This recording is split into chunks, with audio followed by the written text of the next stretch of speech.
Assalamualaikum warahmatullahi wabarakatuh. Nama saya Desi Patriani, NPM 855793165.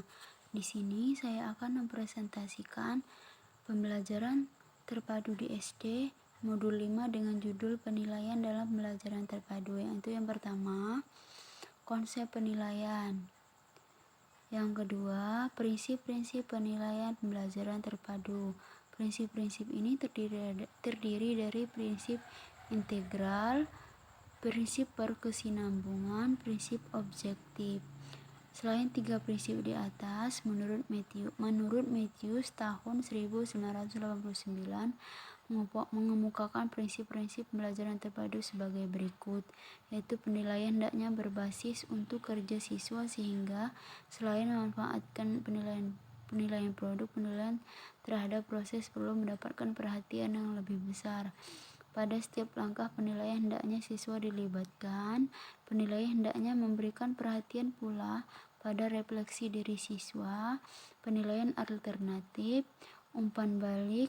Dengan demikian, penilaian pembelajaran terpadu hendaknya menggunakan penilaian acuan patokan PAP.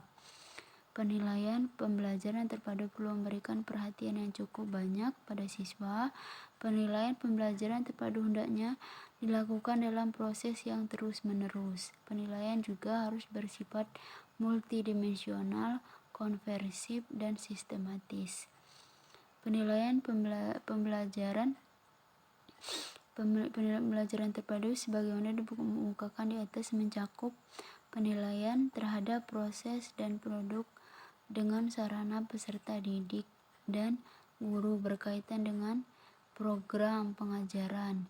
Yang pertama, penilaian proses. Dalam penilaian proses ini terdiri dari penilaian terhadap siswa. Dalam penilaian terhadap siswa ini, yang pertama, perkembangan konseptual anak, tingkat kemampuan menghadapi tantangan interaksi siswa dengan siswa lainnya, kemampuan anak berkomunikasi, kearsionalan argumen atau alasan. Yang kedua itu penilaian terhadap guru, proses pembelajarannya gimana, pendekatan dan metode yang digunakan, materi pembelajaran yang mencakup penilaian tema, topik atau unit, pelengkapan pembelajaran yang disesuaikan guru. Yang kedua, penilaian terhadap produk kegiatan.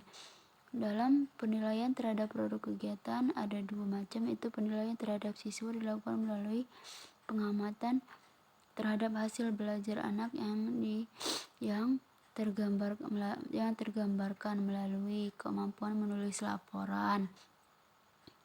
Yang kedua itu penilaian terhadap guru dilakukan berdasarkan hasil daftar cek yang dilakukan oleh rekan guru lainnya terhadap strategi dan pengolahan belajar mengajar yang telah dilakukan. Fungsi PBK bagi siswa dan guru adalah dalam mewujudkan dirinya dengan mengubah atau mengembangkan perilakunya ke arah yang lebih baik dan maju. Siswa mendapat kepuasan dan atas apa yang dikerjakan, membantu guru untuk menetapkan apakah metode mengajar yang digunakan telah memadai atau tidak, dan membantu guru membuat pertimbangan dan keputusan administrasi. Yang C itu bentuk alat penilaian dalam pembelajaran terpadu. Bentuk alat yang pertama itu bentuk penilaian alternatif. Dalam bentuk penilaian alternatif ini terdiri dari tes esai, tes objektif, portofolio, wawancara, observasi, jurnal, rubrik, catatan, anekdot atau file card. Yang kedua yaitu yang selanjutnya